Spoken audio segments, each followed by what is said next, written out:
What would my parents do if I'd gone missing? Would they cry and thrash around hysterically? Would they accuse each other like they always do and forget about me eventually? Mom, this is Vova.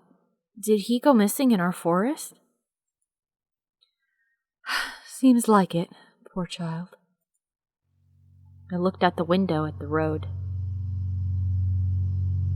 The oppressive hum is back. The police UAZ drove off toward the village.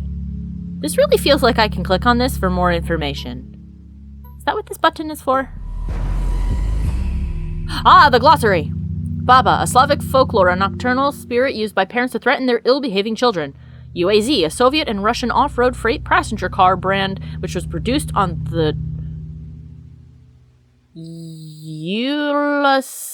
Ulanovsky car factory.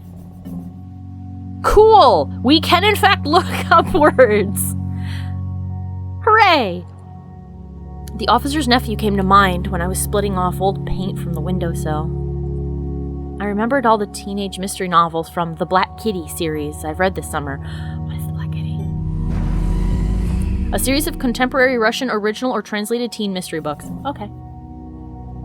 I wish I could, hover over it and see the info, but at least they underline it so I know that it's probably something that I don't understand. Maybe I shouldn't do that. I don't know. Is it interrupting the story too much? I hope not. I just don't know what that is. Your average boys and girls investigated all sorts of mysteries there. They looked for clues, spied on suspicious people, and after a set of amazing adventures, bam!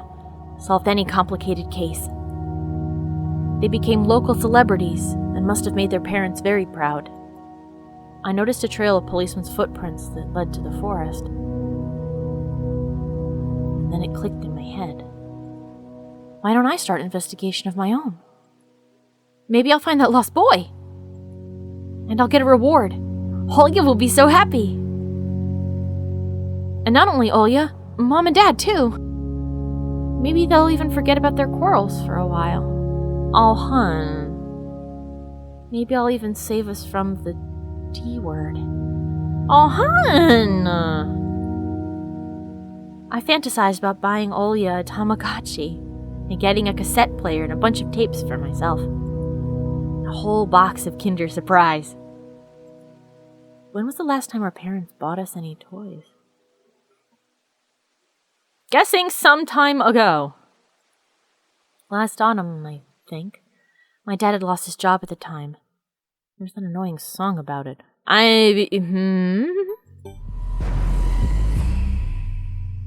Accountant, a song by an all-female Soviet pop band by the name of... Oh, it means combination. That was widely popular among the early 90s. Okay. I had little to no idea what the accountant's job was like. They count money, I think. I guess that's kind of what they do. I think that's more or less what they do. I mean, they keep track of funds and things. My friend is an accountant. You'd think I'd know. But I'm pretty sure that's basically what they do, is they keep track of your finances. Neighbors used to envy us. But nowadays, Mom and Dad barely had any money to afford sweets, and Dad would always divide a single chocolate bar between me and Olya. Oh, hard times, because that's why they're fighting. They're fighting because of money. Sometimes I gave her my share too. Oh my goodness, it's so sad now. No matter how much I wanted to eat sweets, she was still just a pipsqueak. I couldn't wait to go out looking for clues. I'm going outside! Yeah, right. You want the police to go around with your photograph next? The forest is so thick. What if the boy got snatched up by wild animals? Or something even worse? Well, Mother, what do you mean something even... Well, actually, she probably means people. I don't think she means anthropomorphic animal beasties that are here to... something. Even worse echoed through the hallway. I won't go far. I'll stay away from the forest. Did you hear what I said, or should I repeat myself? Better go pack your school bag or play with Olya. The sound of splashing water came from the kitchen. It meant that the argument was over, and Mom had the last word.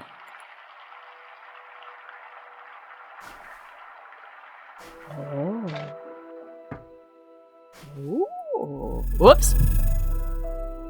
Oh, well, I wanted to save anyway. Hold on a second. I will save here. Oh, okay. I have saved it. What's in the closet? The dark, stuffy closet. Mom says it smells like mice, but how does she know their smell? She hates when I stick my nose in there. She's afraid I'll cut myself on the freshly sharpened axe. And Olya can't even be lured close to it. She thinks Baba is living in there.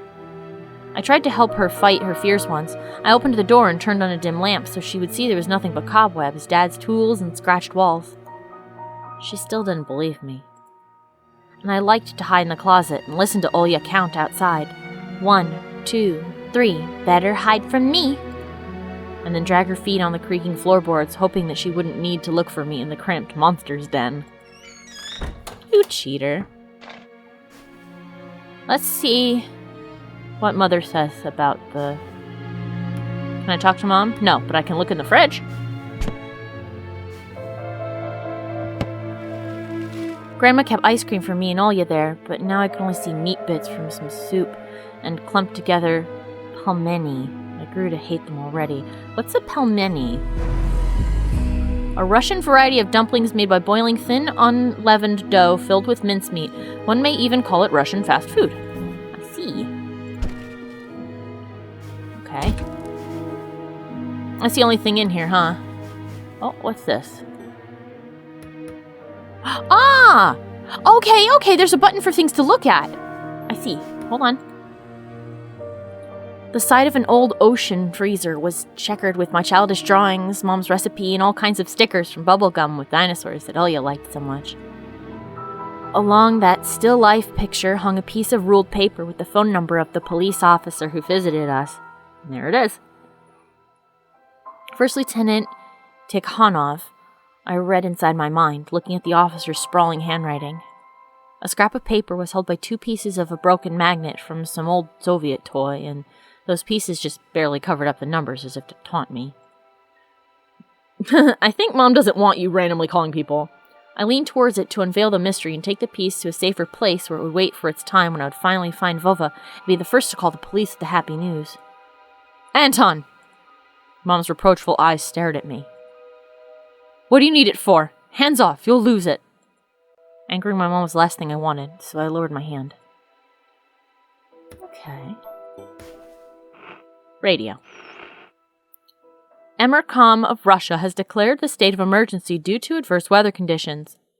According to the weather forecast, a cyclone is moving towards the region. A cyclone? Oh, Jesus. Expect heavy snowfall, blizzards, and snowdrifts on the road. Keep your eyes open and take care of yourself. I took a peek at Mom's crossword. She would get very angry when someone gave her advice, so me and Dad faked knowing the answer and being about to reveal it all the time. I smiled at that fleeting thought. Vertical, 9 letters, the name of the Philistine deity that protected them from viper bites and had a nickname, the Lord of Flies. Second letter is E. I don't know. The decrepit and stain-covered calendar was once my favorite form of entertainment in Grandma's house. Explain! I remember waking up and running to the kitchen so I could tear off yesterday's leaf first thing in the morning, as if the coming day would get lost in the taiga forest without my help. One day closer to New Year's, one day closer to Grandma's funeral. I haven't touched the calendar for years now. Since the time they started writing dark and spooky death chants that only made me gloomy instead of funny proverbs and superstitions, to be exact. Okay! I grabbed a dusty calendar leaf with caution and tore it off effortlessly. Sadly, the spooky descriptions from my childhood were still there. 7 horses carry the log. If 7 can't carry, bring the 8th from a ferry. They will take it away and never come back. This is the fate the log cannot escape. I crumpled the gray leaf and threw it into the waste bin, hoping to get rid of the anxiousness that washed over me. It was spreading inside me like an ink stain on blotting paper. I guess that's all that was in here. Is there anything to look at in the hall? Ah! This cross had seen so many people come and go in this house. It was black, as if it absorbed all human sin from the long years it was hanging under the ceiling. After Grandma died, Mom was going to take it off and hang a horseshoe in its place as a lucky charm. But she cut herself at the cross's sharp corner and almost fell from the stepladder. The cross did not want to be touched! Dad called it a sign from above and ordered the cross to be left alone in its rightful place. Okay. Mom's peg top. Family relic. Mom played with it when she was little, and she gifted it to me. Olya was next in the succession line. The toy belonged to her now. She stared at the dancing spindle as if it could show her something, a fairy tale or maybe even our future. Now even my little sister was a bit too old for the old squeaky peg top. I see.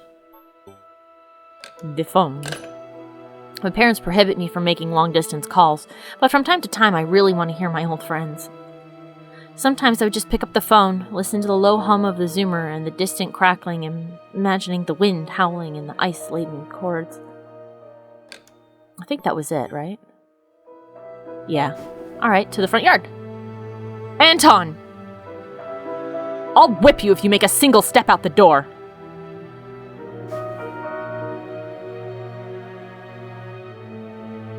I need to distract Mom somehow, or I'll get scolded and my ass whipped with Dad's leather belt. Olya's toy. Okay, how do I distract Mom?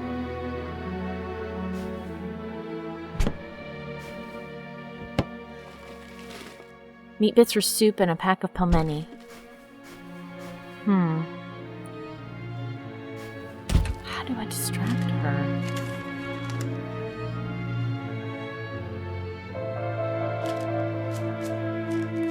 I won't touch it ever again, okay? Машина, в которой он находился, была обстреляна неизвестными вооруженными лицами. Okay. Куплю жене сапоги. Это просто, Леня. АО ММС.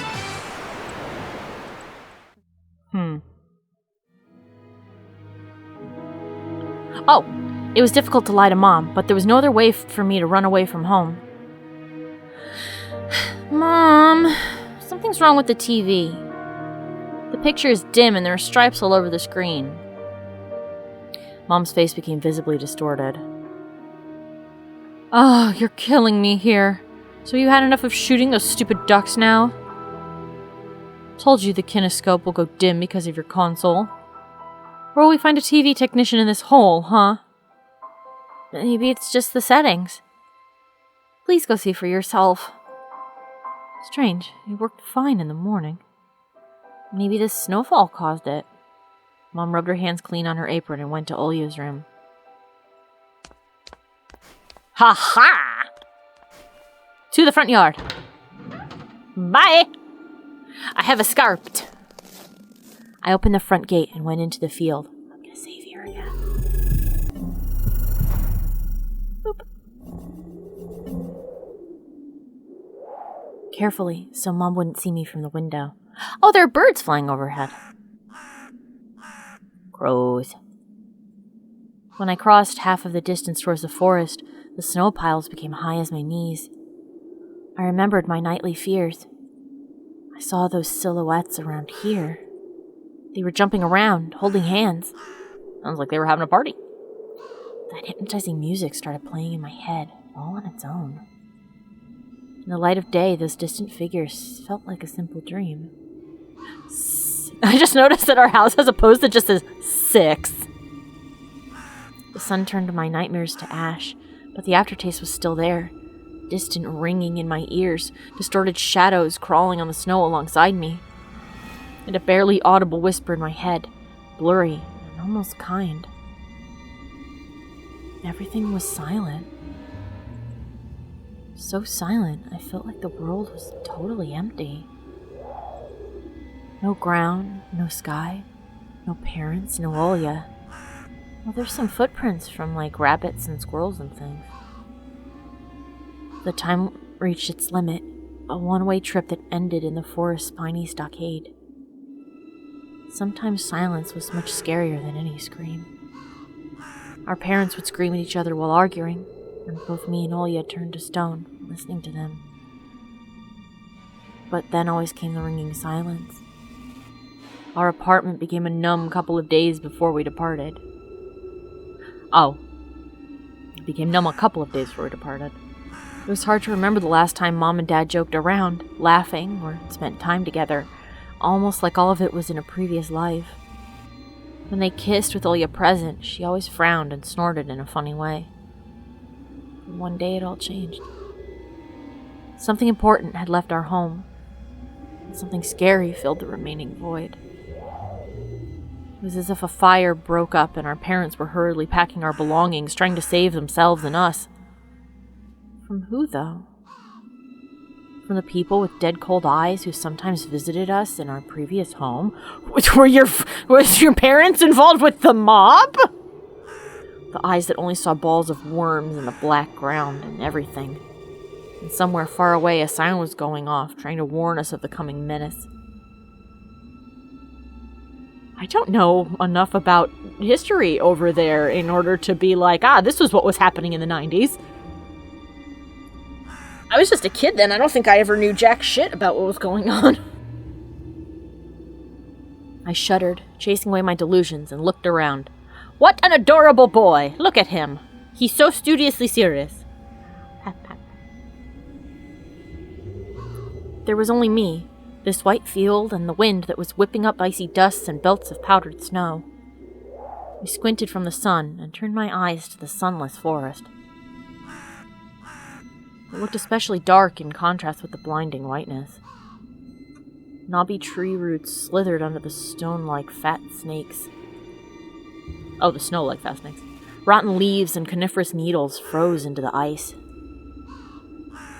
Oh, a mitten! Dry, prickly branches intertwined, bringing up uncomfortable thoughts about fences. Were they protecting the forest? Or were they keeping something from breaking out? Some object was hanging from one of the pointy branches. I tried to get closer, drowning in snow, and when I almost got to the edge of the forest, I saw a knitted mitten.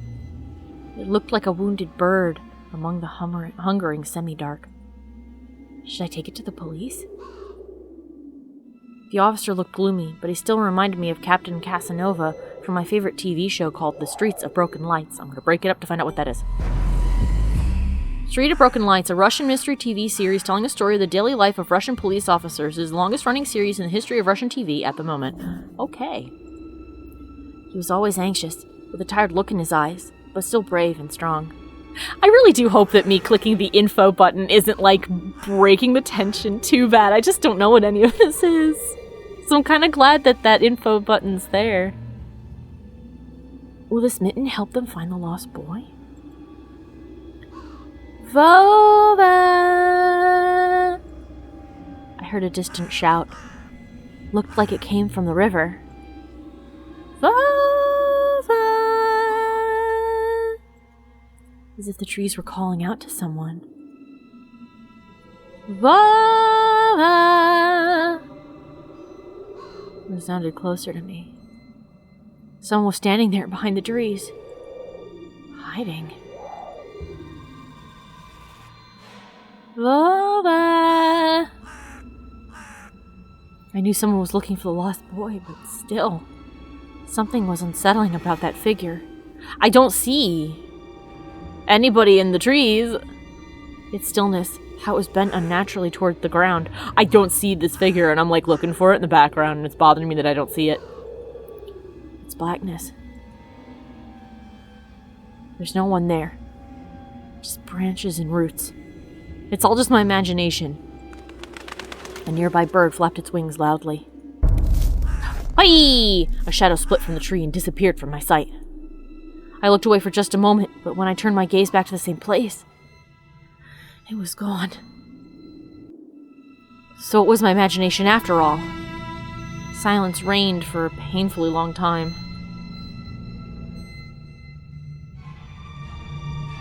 I don't like the sound that's building up. My muscles were tightly sprung. My heart was beating somewhere in my throat. Any noise, any little movement, any small whisper from the thicket, and I'd sprint. But nothing of the sort happened. I looked at the mitten once more. Take it! Take die Mitten. I decide to take the lonely mitten from the branch. Oh!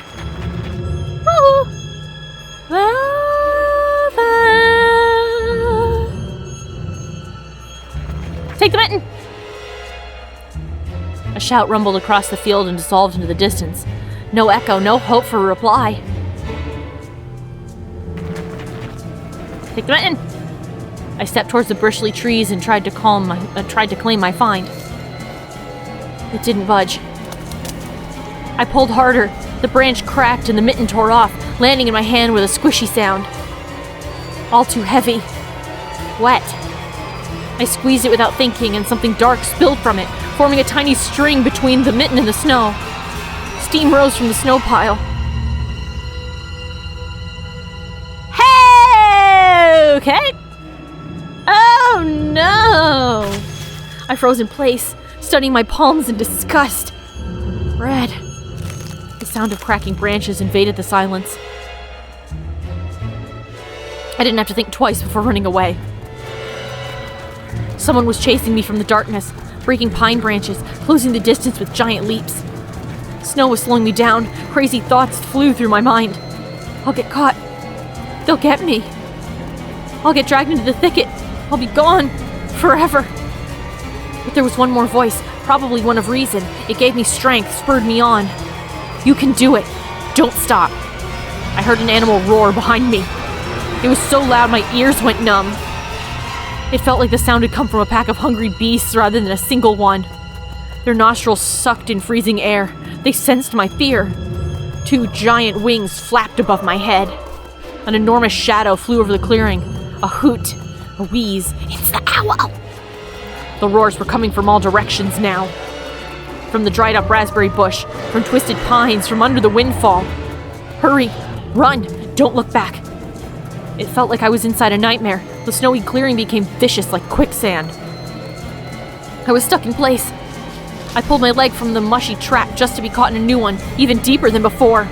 I continued to drown, sinking deeper and deeper with every desperate push. Was snow ever this sticky? I screamed in horror after realizing this wasn't snow. Someone or something in the snow pile was clutching my pants. I gathered all my strength and rushed forward. The pressure on my leg was gone. My boot slipped out of the hole and my soles were on a hard surface again. I reached a clear path with one jump, and from there, ran to my house. Its gloomy facade didn't look threatening now. That house was my line of defense from the shadows that flapped their wings and the creatures that were hidden under the snow. I tripped over the doorstep and smashed into the door.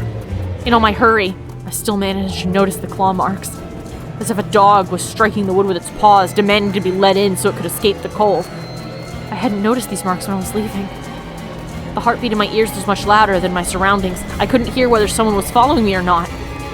What if they were already in our front yard and Mom locked the door? Drowning in fear, I pulled on the doorknob and it obediently gave way. I made it! I rolled into the hallway and shut the door behind me. Porch planks creaked as my pursuers ascended the stairs. My fingers slipped off the lock and I couldn't click it into place. I gritted my teeth and pulled hard on the iron knob, wiping it between the boards. Or whipping it between the boards? I stared blankly at the door. Someone was standing on the other side of the pitiful, flimsy barrier that was probably less useful than blankets. Wheezing breath reached into the house and crashed at me in waves. It smelled of pine and sweat. Mom peeked out of the kitchen and chastised me with the same frigid voice she always used when talking to Dad. What exactly didn't you understand when I told you to never slam the door? Are you gonna whoop my ass with a belt because I went outside? Or are we just gonna let that pass because I'm in and I'm fine? I didn't mean to. I snuck a glance at the door. The smell was gone, and the breath was too. If there was someone in the first place, of course. Here, mere 5 meters away from Mom, my fear was slowly weakening, melting like snow in spring, and with it, the last bit of strength I have left in my body, too. My legs gave way. I propped myself up against the wall so I wouldn't fall over. Mom's expression had changed immediately. The cold mask of strictness and detachment was gone. Mom looked the same as before all these quarrels. She finally saw my condition, my wet pants plastered with snow.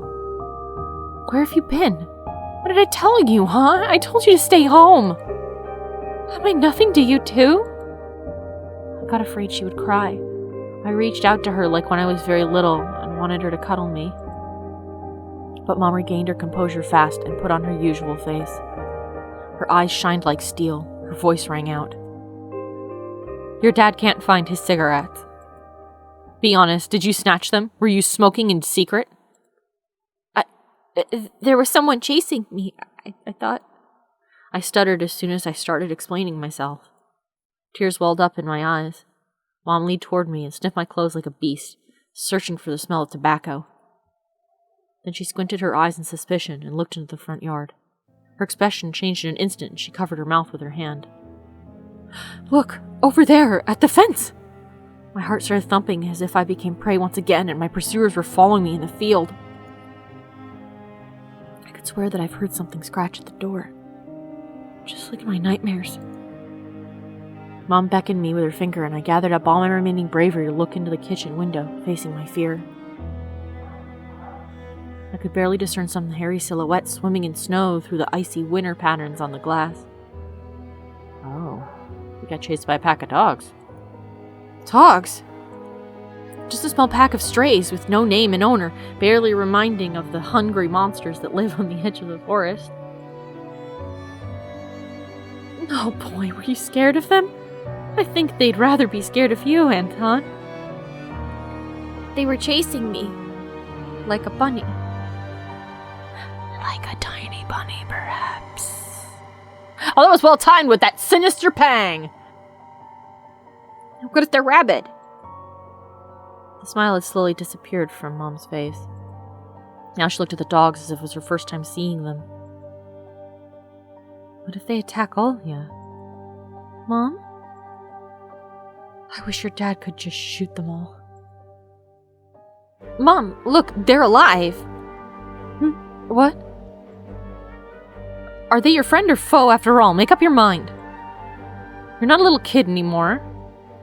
Mom sighed in annoyance, and I felt so bitter that I bit my lower lip and fixed my gaze on the cobweb-riddled corner. Well, some detective I am. In reality, I wasn't risking my life among monsters, but rather my pants among a pack of stupid strays. What for? What use do I have for this? Mitten. Of course!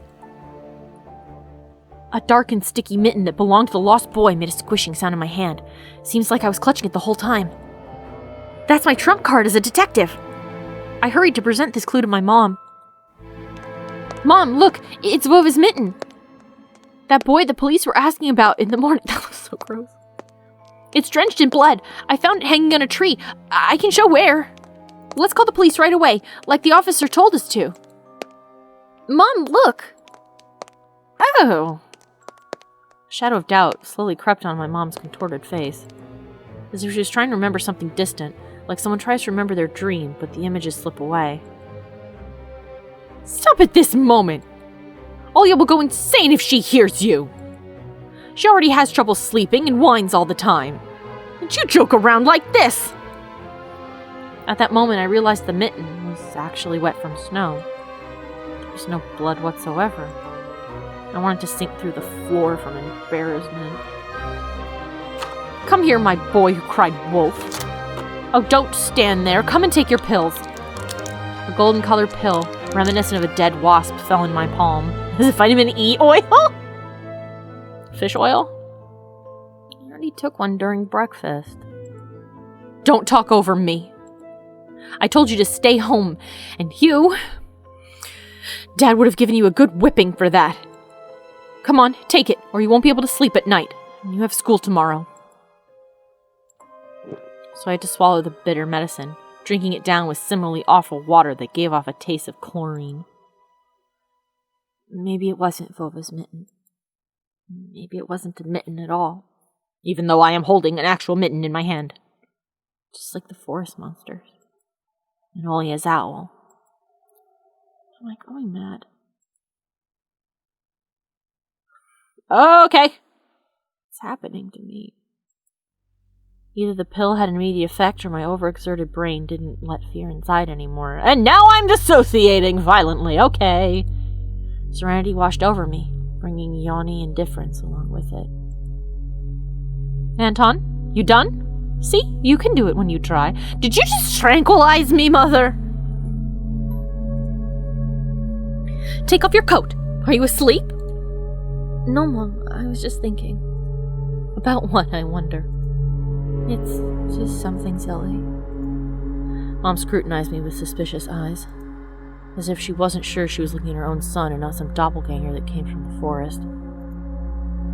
Is everything all right? You had the exact same expression when the policeman asked you about the window. I'm all right, Mom. She heaved a deep sigh. Fine. It seemed like the house had changed. The sofa's fabric had become discolored. I am like having a trip here. Fingerprints appeared on the bathroom tiles. The light bulbs also felt different, dimmer, and yellower. Even saliva inside my mouth had a different taste. I think you're having an allergic reaction to these pills. Either that or you have taken too many. Melody from Aladdin could be heard from the upper floor. Olia was done rewatching her favorite Little Mermaid episodes and switched to other tapes. I slowly changed into my home clothes, stopped before the sink and studied my reflection in the mirror, like I was trying to solve one of those spot the difference puzzles. Then I went upstairs. Jafar and Iago's voices died down. I walked past Olia's bedroom and slipped into my own. I would like to take this opportunity to thank all of my followers over on Patreon and give a special shout out to Jack Fox, Old Monster, Dizarin, and Jan Chilen. Thank you guys so much for your continued support. Hey everyone! Thanks for watching. Like what you saw? Have thoughts you want to share? Let me know in a comment. Want to help my channel grow? Then share with your friends, or subscribe so that you never miss a new video. If you'd like to help me out and get some neat rewards, consider supporting me on Patreon. Thank you so much, you guys. I really couldn't do it without you.